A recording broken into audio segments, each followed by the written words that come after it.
भाजपचे माजी आमदार प्रमोद जठार यांनी शिवसेनेवरती टीका केली आहे। मुख्यमंत्री शिवसेनेचा असून सुद्धा काँग्रेसचा नौखा मंत्री शिवसेनेच्या खासदार मंत्र्याला जुमानत नाही। हिंदुत्व सोडून काहीही करण्यासाठी उद्धव ठाकरेंना भाग पाडणारी ही लाचार राऊत सेना आहे, असा टोला जठार यांनी लगावलाय। कोकणातला प्रकल्प वैद्यकीय शिक्षण मंत्री अमित देशमुख लातूरला नेत असल्याच्या पार्श्वभूमीवरती प्रमोद जठार यांनी हा टोला लगावलाय।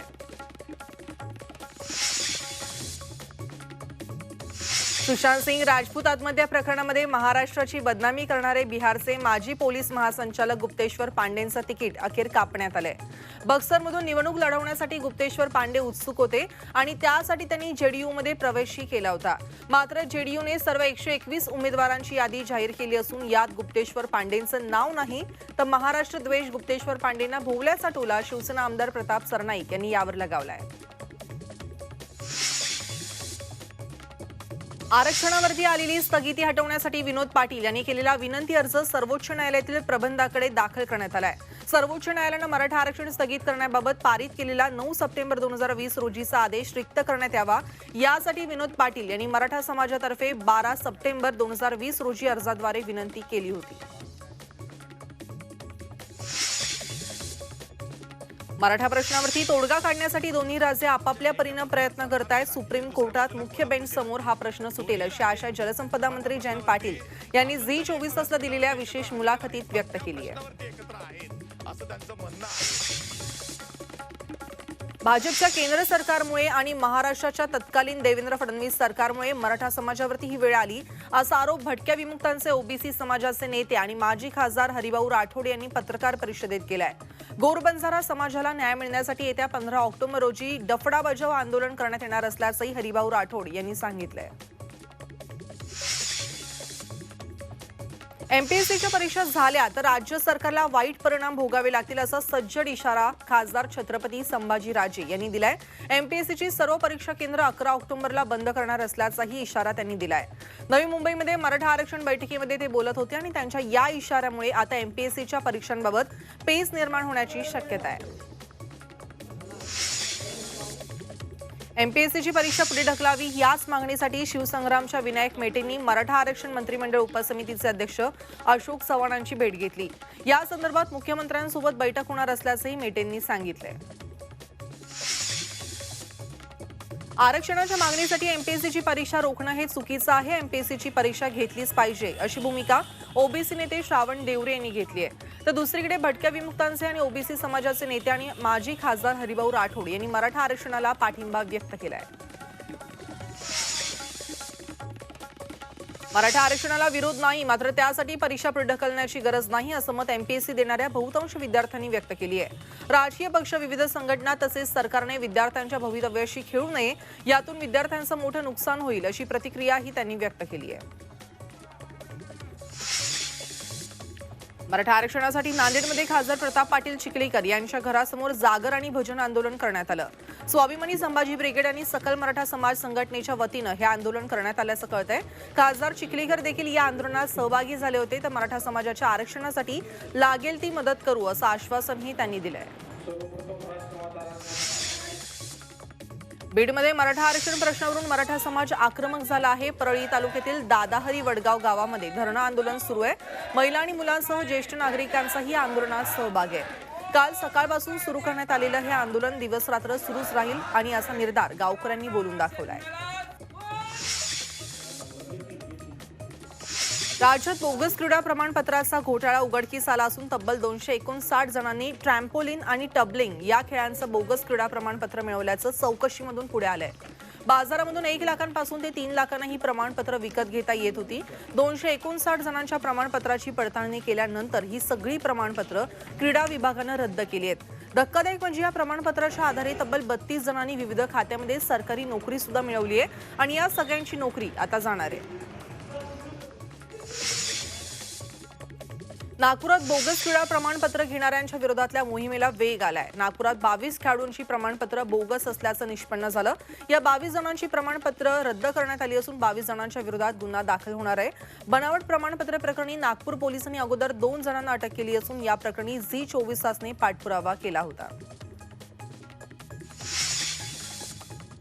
एक महत्त्वाची बातमी समोर आली आहे। कोरोनाचा प्रादुर्भाव अजूनही असल्यामुळे राज्यातल्या शाळा 15 ऑक्टोबर पासून सुरू न करता दिवाळीनंतर सुरू करण्याबाबत मंत्रिमंडळ बैठकीत चर्चा झाली आहे। देशात अनलॉक 5 सुरू असून 15 ऑक्टोबर नंतर शाळा सुरू करण्याबाबत केंद्र सरकारने मार्गदर्शक तत्त्व जाहीर केली आहेत। मात्र शाळा उघडण्याचा अंतिम निर्णय घेण्याचा अधिकार संबंधित राज्य सरकारवरती आता सोपवण्यात आलाय। याच पार्श्वभूमीवरती राज्य मंत्रिमंडळाच्या बैठकीत शाळा सुरू करण्याबाबत चर्चा झाली असून कोविडच्या वाढत्या प्रादुर्भावामुळे राज्यातल्या शाळा या दिवाळीनंतर सुरू करण्याबाबत निर्णय घ्यावा अशी चर्चा या बैठकीत झाली आहे। याच बैठकीमध्ये मुख्यमंत्र्यांनी ऑनलाईन शिक्षणाबाबत आढावा घेण्याचे निर्देश मुख्यमंत्री उद्धव ठाकरेंनी शालेय शिक्षण विभागाला दिल्याचंही कळतंय। तर पुन्हा एकदा वळूयात राज्यातल्या आणि देशातल्या काही महत्त्वाच्या बातम्यांकडे। मुंबई हायकोर्टाने रियाला जामीन देताना महत्त्वपूर्ण निरीक्षण नोंदवलंय। रिया ड्रग्ज डीलर्सच्या चेनचा भाग नसल्याचं कोर्टाने नमूद केलंय। रियाला सर्वात आधी कोर्टासमोर हजर करण्यात आलं आणि त्यावेळी एनसीबीनं तिची कोठडी मागितली नव्हती आणि त्यामुळे एनसीबी तिच्या चौकशीबाबत समाधानी होती आणि रियाने सहकार्य केलं होतं असं त्याचा अर्थ होत असल्याचंही कोर्टाने म्हटलंय। 9 ऑक्टोबरला कमी दाबाचं क्षेत्र बंगालच्या उपसागरात निर्माण होण्याची शक्यता हवामान विभागानं वर्तवली आहे। IMD, GSF आणि इतर मॉडेलनुसार महाराष्ट्रातील अंतर्गत भागात, मराठवाडा, मध्य महाराष्ट्र, विदर्भाच्या काही भागात 10 ऑक्टोबरपासून पावसाचं प्रमाण वाढण्याची शक्यता आहे। ही स्थिती पुढचे 6 ते 7 दिवस राहू शकते असाही अंदाज वर्तवला जातोय। नाशिक जिल्ह्यामध्ये गेल्या काही वर्षांपासून व्यापाऱ्यांकडून द्राक्ष उत्पादकांची मोठ्या प्रमाणात लूट केली जाते। वर्षानुवर्ष सुरू असलेली ही लूट थांबवण्याकरता आता नाशिक पोलिसांनी गुन्हे दाखल करण्यास सुरुवात केली आहे। एका बाजूला शेतकऱ्यांसाठी केंद्र सरकार नवा मुक्त बाजार व्यवस्था कायदा संमत केला असताना शेतकऱ्यांच्या फसवणुकीचं जळजळीत वास्तव आता समोर आलंय। केंद्र सरकारचा कृषी कायदा लागू करण्यास राज्य सरकारने स्थगिती दिली आणि या स्थगितीच्या आदेशाची भाजपच्या वतीनं कोल्हापुरात होळी करण्यात आली आहे। भाजपच्या किसान मोर्चाने या आंदोलनात पुढाकार घेतला असून कोल्हापूरच्या जिल्हाधिकारी कार्यालयाच्या समोर हे आंदोलन करण्यात आलं। राज्यात कायदा लागू होण्यासाठी भाजप पुढेही आंदोलन करेल असा इशाराही यावेळी देण्यात आला। केंद्र सरकारने शेतकरी कायदा लागू केला असला तरीही महाराष्ट्र सरकारने राज्यात लागू होणार नाही असे आदेश काढले आहेत आणि या आदेशाची होळी करत भाजपने आपला निषेध व्यक्त केलाय।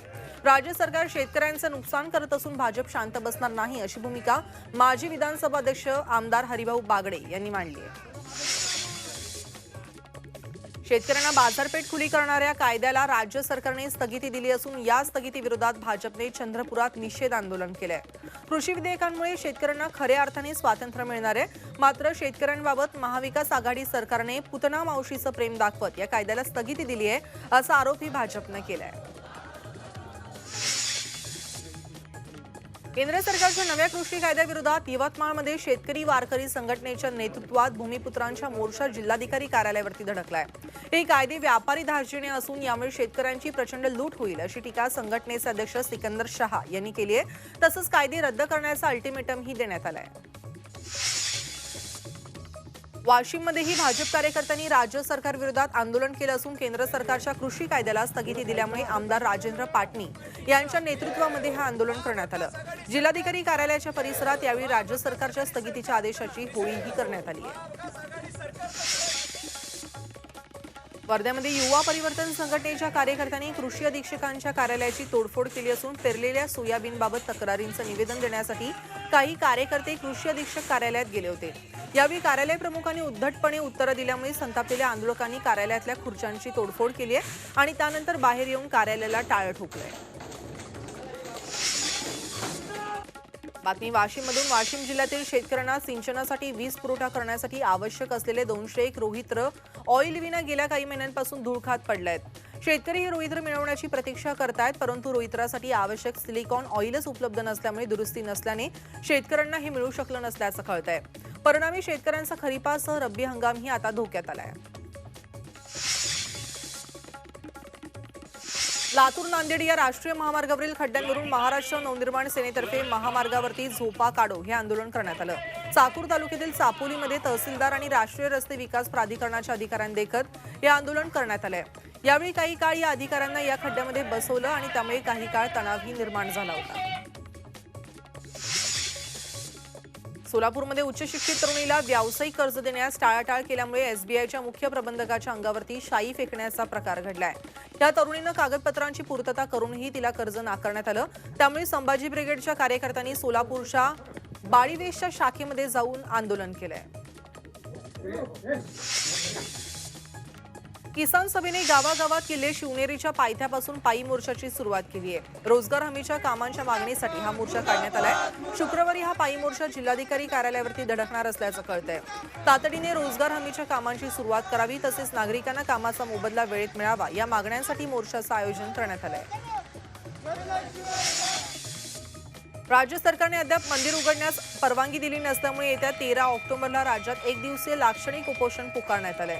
भाजपाच्या आध्यात्मिक आघाडीचे प्रमुख तुषार भोसले यांनी नाशिकमध्ये आंदोलनाची सुरुवात केली। राज्यातील प्रमुख मंदिरासमोर हे उपोषण केलं जाणार असल्याचं कळतंय।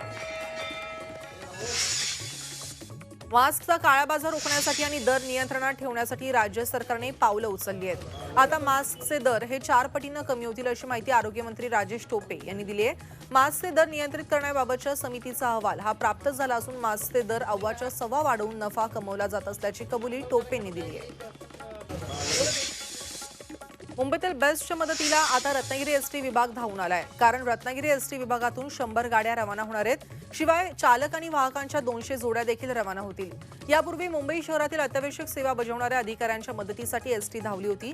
दरम्यान एसटीच्या या गाड्या सकाळ आणि संध्याकाळच्या सत्रात कार्यरत राहतील।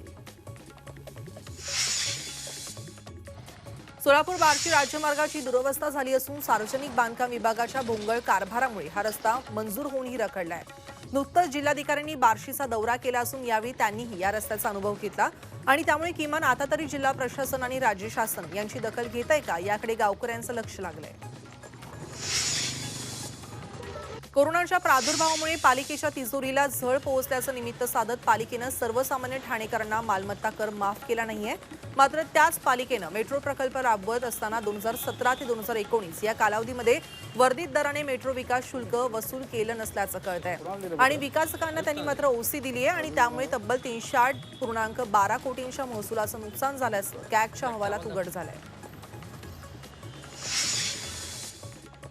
6 महिन्यांपासून बंद हॉटेल्स अखेर उघडली असून यामुळे अस्सल ठाणेकर खवय्यांची पावलं आता आवडत्या हॉटेलांकडे वळत आहेत। ठाण्यातील मामलेदार मिसळीचा आस्वाद घेण्यासाठी ठाणेकरांनी गर्दी केली आहे। सरकारने घालून दिलेल्या अटी आणि शर्तींचं पालन काटेकोरपणे करत हॉटेल मालकांनीही सोशल डिस्टन्सिंगची काळजी घेतली आहे। राज्यात कोरोनाचे 14,578 नवे रुग्ण आढळले आहेत, तर 355 कोरोनाबाधितांचा गेल्या 24 तासात मृत्यू झालाय। मात्र गेल्या काही दिवसांपासून रुग्ण बरे होण्याचं प्रमाण हे कायम राहिलं आहे, तर 16,715 रुग्ण हे कोरोनामुक्त झाल्याचं कळतंय। राज्यातील कोरोना रुग्णांचं बरं होण्याचं प्रमाण 80.81% आता गेलंय। सप्टेंबर महिन्यामध्ये पुणे जिल्हा आणि पुणे शहर देशातला कोरोनाचा हॉटस्पॉट ठरला होता, पण आता महिनाभरानंतर पुणे जिल्ह्यातला कोरोना नियंत्रणात येताना दिसतोय। गेल्या आठवड्यापासून पुण्यातील दररोज होणारी रुग्णसंख्या कमी झाली आहे। पुणे महापालिका आणि पिंपरी चिंचवड महापालिका हद्दीतली दररोज वाढणारी रुग्णसंख्या 6 ते 700 पर्यंत आता खाली आली आहे। गडचिरोली जिल्ह्यातील अवघ्या 30 दिवसात RT-PCR प्रयोगशाळा उभारण्यात आली आहे। येत्या 8 दिवसांमध्ये जिल्ह्यातील ही प्रयोगशाळा यामध्ये चाचण्या सुरू होतील आणि जिल्हाधिकारी दीपक सिंगला आणि मुख्य कार्यकारी अधिकारी कुमार आशीर्वाद यांनी या प्रयोगशाळेची पाहणी केल्याचं कळतंय। यापूर्वी नागपूरहून अहवाल येण्यास 2 ते 3 दिवसांपर्यंत कालावधी लागत होता, आता मात्र तो लगेचच मिळेल। दुसरीकडे कल्याण डोंबिवलीमध्ये कोकण विभाग रिक्षा टॅक्सी महासंघाने नो मास्क नो एंट्री ही मोहीम राबवण्यासाठी पुढाकार घेतलाय। कल्याण डोंबिवलीच्या महापौर विनीता राणे आणि महापालिका आयुक्त डॉक्टर विजय सूर्यवंशी यांच्या प्रमुख उपस्थितीमध्ये रिक्षा संघटनेतर्फे या नो मास्क नो एंट्री उपक्रमाची घोषणा करण्यात आली आहे। दोनदा जनता कर्फ्यू लागू करूनही चंद्रपूर जिल्ह्यामध्ये कोरोनाबाधितांचा आकडा 11,000च्या पुढे पोहोचलाय। आता तर सर्व प्रकारची वाहतूक सुरू झाल्याने वेगाने संक्रमण होऊ शकतं। हे पाहता वाहतूक नियंत्रण विभागानं नो मास्क नो सवारी हे अभियान राबवण्याचं ठरवलंय। सीबीआयचे माजी संचालक अश्विनी कुमार यांनी आपल्या शिमल्यातल्या राहत्या घरी फाशी घेऊन आत्महत्या केली आहे। अश्विनी कुमार हे मणिपूरचे हिमाचल प्रदेशचे माजी पोलीस महासंचालकही होते, तसंच मणिपूरच्या राज्यपाल पदाचाही त्यांनी कार्यभार सांभाळला होता। त्यांच्या आत्महत्येचं कारण हे अद्याप अस्पष्ट आहे। निषेध करण्याचा अधिकार राज्यघटनेनं दिला असला तरीही सार्वजनिक ठिकाणी निदर्शनं करून इतरांच्या अधिकारांचं उल्लंघन करण्याला कायदा परवानगी देत नसल्याचा निकाल सुप्रीम कोर्टाने दिलाय. शाहीनबाग आंदोलन प्रकरणी सार्वजनिक ठिकाणी आंदोलन केल्यामुळे जनसामान्यांच्या अधिकारांचं उल्लंघन झाल्याबद्दल याचिका कोर्टात दाखल करण्यात आली होती. अशा प्रकारे सार्वजनिक स्थळावरती अडथळे निर्माण करणाऱ्यांना दूर करण्याचे आदेशही कोर्टाने दिले आहेत. राजधानी दिल्लीमध्ये प्रदूषणाच्या पातळीमध्ये पुन्हा वाढ झाली असून यामुळे शहरातील विविध भागामध्ये बांधकामाच्या ठिकाणी अँटी स्मग गन लावण्यात आले आहेत. आनंद विहार आणि रोहिणीमध्ये हवेतील प्रदूषणाची पातळी वाढल्याचं यामधूनच स्पष्ट झालंय. याच बातमीसह बुलेटिनमध्ये वेळ झाली इथंच थांबण्याची. अपडेट राहण्यासाठी पाहत राहा झी 24 तास. रहा एक पाऊल पुढे.